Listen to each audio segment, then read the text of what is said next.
গাড়ি চালানো নিয়ে কি সাজেশন লাগছে তোমার? হ্যালো সবাইকে, welcome back to my channel. আমি দিশা চলে এসেছি আবারও একটা নতুন ব্লগ নিয়ে আজকে তোমাদের কাছে। আমি আর শুভজিৎ এখন দাঁড়িয়ে রয়েছি টেমি টি গার্ডেনে, সাউথ সিকিমের টেমি টি গার্ডেন। আমরা নর্থ সিকিম ঘোরা কমপ্লিট করে কিন্তু নর্থ সিকিম দিয়ে সোজা চলে এসেছিলাম টেমি টি গার্ডেন ঘুরবো বলে, কারণ পাহাড় থেকে খুব তাড়াতাড়ি বাড়ি চলে যাওয়ার ইচ্ছে আমাদের দুজনের কারোরই ছিল না। ঘড়ির কাঁটা বলছে দুপুর ৩:৩৬ বাজে। আমি আর শুভজিৎ টেমিটি গার্ডেনে কিন্তু আমাদের রেস্ট নেওয়া আর টেমিটি গার্ডেন ঘোরা কমপ্লিট করে কিন্তু এখন সোজা চলে যাচ্ছি আমাদের বাড়ির উদ্দেশ্যে। আজ কিন্তু আমাদের বাড়ি ফেরার পালা। পাহাড়কে এইবারের মতো টাটা বাই বাই বলে আমরা এখন চলে যাব সোজা শিলিগুড়িতে। শিলিগুড়ির থেকে কিন্তু আজকে আমাদের একেবারে ডাইরেক্ট বাড়ি যাওয়া। আমরা কিন্তু শিলিগুড়িতে আজকে স্টে করছি না, আর পাহাড়কে শেষবারের মতো টাটা বাই বাই বলে এখন বাড়ি যাওয়ার যাত্রা শুরু। সিকিমের রাস্তা ঠিক যতটাই খারাপ, সাউথ সিকিমের রাস্তা কিন্তু ঠিক ততটাই ভালো। একেবারে মাখনের মতো রাস্তা সাউথ সিকিমে। আর নর্থ সিকিমের অবস্থা তো আমরা প্রত্যেকেই জানি যে কি ভয়ঙ্কর একটা হয়ে রয়েছে। শিলিগুড়ি পৌঁছাতে পৌঁছাতে কিন্তু এই টেমিটি গার্ডেন থেকে আমাদের প্রায় সন্ধে হয়ে যাবে, কারণ আমরা কিন্তু প্রায় 4টের কাছাকাছি শুরু করলাম আমাদের যাত্রা। সেই কারণে একেবারে সন্ধ্যের দিকেই কিন্তু আমরা শিলিগুড়ি গিয়ে পৌঁছাবো। তার মধ্যে এখন সেবকে কিন্তু রাস্তা বন্ধ যাচ্ছে, তাই সেবকের রাস্তা বন্ধর টাইমটা যদি আমরা পেয়ে যাই তাহলে তো একেবারে গল্প হয়ে যাবে। সিকিমের স্টেটকে ক্রস করে কিন্তু আমরা এখন সোজা চলে যাচ্ছি আমাদের ওয়েস্ট বেঙ্গল স্টেটের দিকে। এই যে ব্রিজটা দেখছেন এটাই কিন্তু আমাদের সিকিমকে আর ওয়েস্ট বেঙ্গলকে কানেক্ট করছে। ওয়েস্ট বেঙ্গলের NH10-এর অবস্থা কিন্তু খুব খারাপ আছে। আমরা জানি না যে ওয়েস্ট বেঙ্গলের NH10-এর আমরা এখন কি পাবো। এই যে দেখছেন সামনে সমস্ত আর্মিরা দাঁড়িয়ে রয়েছে, এটাই কিন্তু আমরা ওয়েস্ট বেঙ্গলে ঢুকে গেলাম। ওই যে দূরে ব্রিজটা দেখছেন, ওই ব্রিজ দিয়েই কিন্তু আমরা এইমাত্র আসলাম। আর জাস্ট আমরা ওয়েস্ট বেঙ্গলে ঢুকে এই মুহূর্তে আপনাকে NH10-এর অবস্থা দেখাচ্ছি। ওই যে আমার গাড়ি দাঁড়িয়ে রয়েছে আর শুভজিৎ দাঁড়িয়ে রয়েছে, আর আপনি দূর দূর অবধি দেখতে পাচ্ছেন যে পুরো NH10 কিন্তু বন্ধ। বীভৎস জ্যাম হয়ে রয়েছে, প্রত্যেকটা ট্যুরিস্ট গাড়ি সবাই কিন্তু দাঁড়িয়ে রয়েছে। আর একেবারে শুধু এদিককার জ্যাম আছে সেরম না, যারা আপনার উল্টো দিক থেকে আসছে তাদের দিকটাও কিন্তু পুরো বন্ধ। একেবারে পুরো গাড়ির লাইন, এই লাইন যে কতক্ষণে খুলবে এটা কিন্তু আমরা কেউ জানি না। ঘুরতে এতটা জ্যাম দেখার পর কেমন লাগছে তোমার? ভালো লাগছে, রেস্ট হচ্ছে, দাঁড়িয়ে আছি, রিল্যাক্স। কতটা যেতে হবে জানো তো? ও কি আছে, হ্যাঁ কালকেও ছুটি, চাপ নেই। এই যে কাজ এখানেই হচ্ছে, এই কাজের জায়গায় বেরোলাম আমরা। ঘড়ির কাঁটা বলছে সন্ধে 6:16 বাজে। আমরা জাস্ট NH10 ক্রস করছি। দু সাইডে প্রচুর গাড়ির ভিড়। আমরাও যেরম যাচ্ছি সেরম অপোজিট থেকে প্রচুর ট্যুরিস্ট আসছে। সব মিলিয়ে এই মুহূর্তে NH10-এর অবস্থা কিন্তু একেবারে গোলক ধাঁধার মতো। আর এখন আমরা সবে গাড়ি চালানো শুরু করলাম। আমাদের শিলিগুড়ি পৌঁছাতে পৌঁছাতে খুব কম করে ৩-৪ ঘন্টার ওপর কিন্তু লেগেই যাবে। মানে প্রায় রাত হয়ে যাবে আমাদের আজকে শিলিগুড়ি পৌঁছাতে পৌঁছাতে। আর দেখছেন অপোজিট থেকেও কত গাড়ি হু হু করে ঢুকছে। অপোজিট সাইডের গাড়িগুলোর একবার অবস্থা দেখুন, এখনো একটা গাড়ি নড়ছে না, এত জ্যাম NH10-এ, এত জ্যাম। আর এইটা কিন্তু শুধুমাত্র NH10-এ কাজ হওয়ার জন্যে ছিল এই জ্যামটা। এখনো সারি সারি গাড়ি কিন্তু দাঁড়িয়ে রয়েছে সব পাহাড়ে উঠবে বলে। Thanks visit again. আমরা কিন্তু পাহাড়কে টাটা বাই বাই বলে NH10 ধরে এখন কিন্তু আমরা সোজা শিলিগুড়ি সিটির দিকে ঢুকছি। 7:32 বাজে। জাস্ট আমরা শিলিগুড়ি শহরের দিকে কিন্তু ঢুকছি, আর কয়েক মিনিটের মধ্যেই আমরা শিলিগুড়ি শহরে পৌঁছে যাব।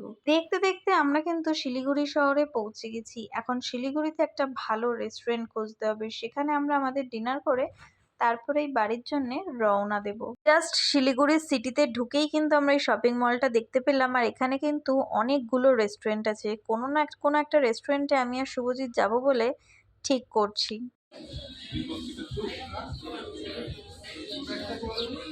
চিকেন বাটার মশলা আর দুটো নান, বাটার নান, দুইটা বাটার নান, ঠিক আছে।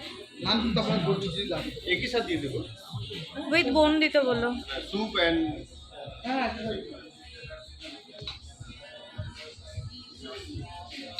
ওয়াটার বোতল। অনেকদিন আমরা চাইনিজ খাওয়ার পর আজকে আমাদের ইন্ডিয়ান খেতে ইচ্ছে করছিল, তাই প্রথমেই আমরা নিয়ে নিয়েছিলাম একটা চিকেন ক্লিয়ার স্যুপ, যেটা খেতে কিন্তু অসাধারণ এই রেস্টুরেন্টের। তারপরে নিয়েছিলাম একটা বাটার মশলা আর বাটার তন্দুরি রুটি।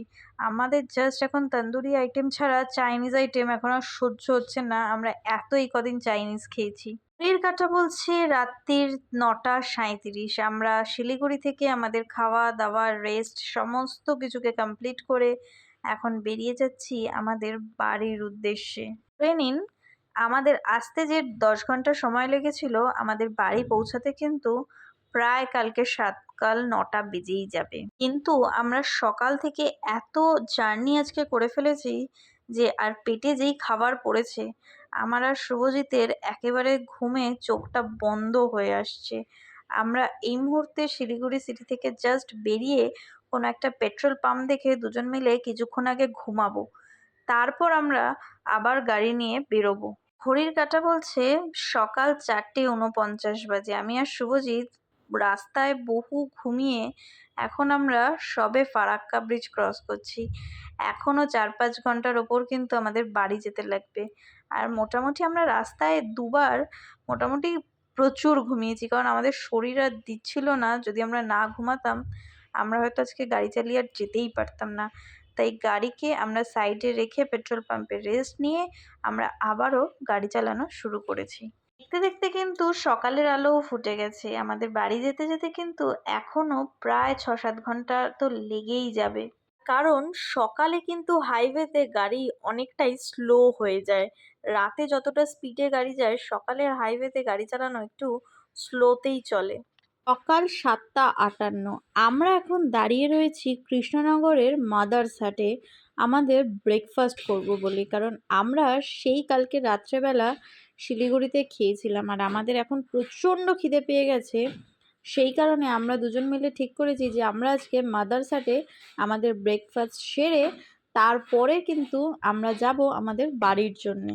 এটা হলো মাদারসাটের এন্ট্রি গেট। এখানে আসার জন্য কিন্তু আমি অনেক দিন ধরেই ভাবছিলাম, তবে এখানে আসা হয়ে উঠছিল না, যেহেতু আমাদের বাড়ি থেকে এটা কিন্তু প্রায় 100 কিলোমিটার দূরে অবস্থিত। আর এখানের কিন্তু একটা স্পেশালিটি আছে, এই মাদারসাটে কিন্তু খাবার সার্ভ করা থেকে খাবার বানানো, খাবারের অর্ডার নেবার পুরো রেস্টুরেন্টটাই কিন্তু মেয়েদের দ্বারা চালিত হয়। আর এটা কিন্তু এই রেস্টুরেন্টের একেবারে বৈশিষ্ট্য। আর এই মাদারসাট রেস্টুরেন্টটা কিন্তু অনেকটা বড় একটা জায়গা জুড়ে রয়েছে, অনেক স্পেসিয়াস। একসাথে কিন্তু প্রায় আপনার 500 লোক তো খেতেই পাবে। তবে হ্যাঁ, প্রত্যেকটা আলাদা আলাদা জায়গা জুড়ে রয়েছে, একই জায়গাতে নেই সবটা। বহু জায়গাতে মাটির, যেরম দেখুন এইটাই পুরো মাটির একেবারে আদলে ঘরের যেরম হয় সেরম আদলে কিন্তু এটা তৈরি। প্রত্যেকটা জিনিস বড্ড নিখুঁত করে বানানো আর প্রচণ্ড সুন্দর কিন্তু এই মাদারসাটের রেস্টুরেন্টটা। এই সামনে দেখুন আবার একটা সুন্দর মাটির দুর্গা ঠাকুর রয়েছে, দেখছেন? এখানে সমস্ত কাজ কিন্তু মহিলা দ্বারা চালিত হচ্ছে। এখানে কিন্তু পুরুষরা কোনো কিছুই সেরম করে না। রেস্টুরেন্টে কিন্তু ভাগ ভাগ করে অনেকগুলো বসার জায়গা, আর আমরা যেখানে বসেছিলাম তার পাশেই কিন্তু একটা সুন্দর ফাউন্টেন ছিল। আর শুভজিৎ এখানে অর্ডার দিচ্ছে যে আমরা এখন কি ব্রেকফাস্ট করব। এই রেস্টুরেন্টের কিন্তু আর একটা স্পেশালিটি আছে, এই রেস্টুরেন্টে মহিলাদের পাশাপাশি কিন্তু এখানে রোবট চালিতও সবকিছু কাজ হয়, যেরকম খাবার সার্ভ করা এগুলো কিন্তু রোবট চালিতও হয়।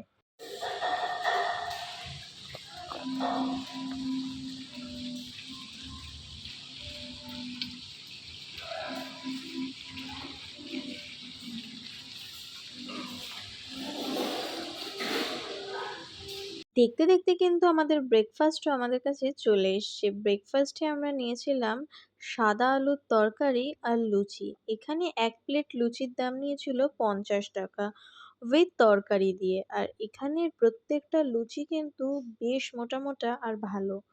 তার সাথে আমরা নিয়েছিলাম ডাবল ডিমের অমলেট। অমলেটের প্লেটে দেখুন আবার কি সুন্দর একটা করে স্মাইলি করা রয়েছে। খাবার দাবারের কোয়ালিটি কিন্তু এই রেস্টুরেন্টে খুবই ভালো। কেমন লাগলো তোমার ট্যুর? একটা ট্যুর তো পুরো অ্যাডভেঞ্চারাস ছিল, প্রচুর হেক্টিক ছিল, প্রচুর এনজয় করেছি, বাট প্রচুর টায়ার্ডও। এখন জাস্ট বাড়ি অবধি আর 100 কিলোমিটার, সবচেয়ে কঠিন জার্নি। আর সাজেশন যারা যাবে বা নতুন Suggestion? সাজেশন হিসেবে তুমি কি দেবে?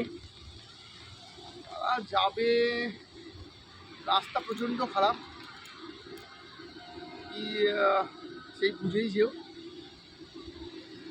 আর অনেক ভোর পথে যেতে হবে, কতটা ধৈর্য রেখেছে।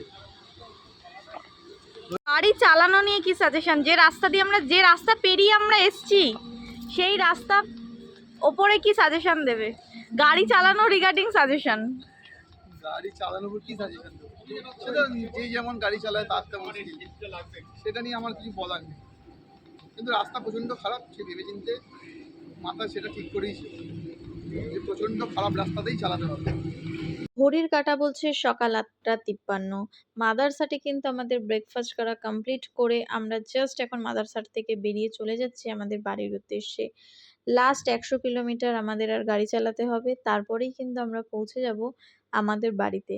কাল আমরা সকাল প্রায় ১০টা-১১টা থেকে গাড়ি চালাচ্ছি, এখনো অবধি কিন্তু আমরা বাড়ি পৌঁছাতে পারিনি। ২৪ ঘন্টা হয়ে গেছে, আমরা কিন্তু রাস্তাতেই আছি। সকাল ১০টা ৪৫, আমরা ৮টা ৫৩-তে কৃষ্ণনগর থেকে বেরোতে শুরু করেছিলাম আর এখন ১০টা ৪৫ বাজে। আমরা কিন্তু অবশেষে পৌঁছে গেছি আমাদের বাড়িতে। আর জাস্ট ২-১ মিনিটের মধ্যেই কিন্তু আমরা বাড়িতে পৌঁছে যাব। চলুন তাহলে ভ্লগটা আজকে এখানেই শেষ করলাম। দেখা হবে পরের আবার কোনো একটা নতুন রোড ট্রিপের ভ্লগে। ততক্ষণের জন্য টাটা, বাই বাই। আমার ভ্লগটা যদি ভালো লেগে থাকে তাহলে একটা লাইক আর সাবস্ক্রাইব অবশ্যই করে দেবেন।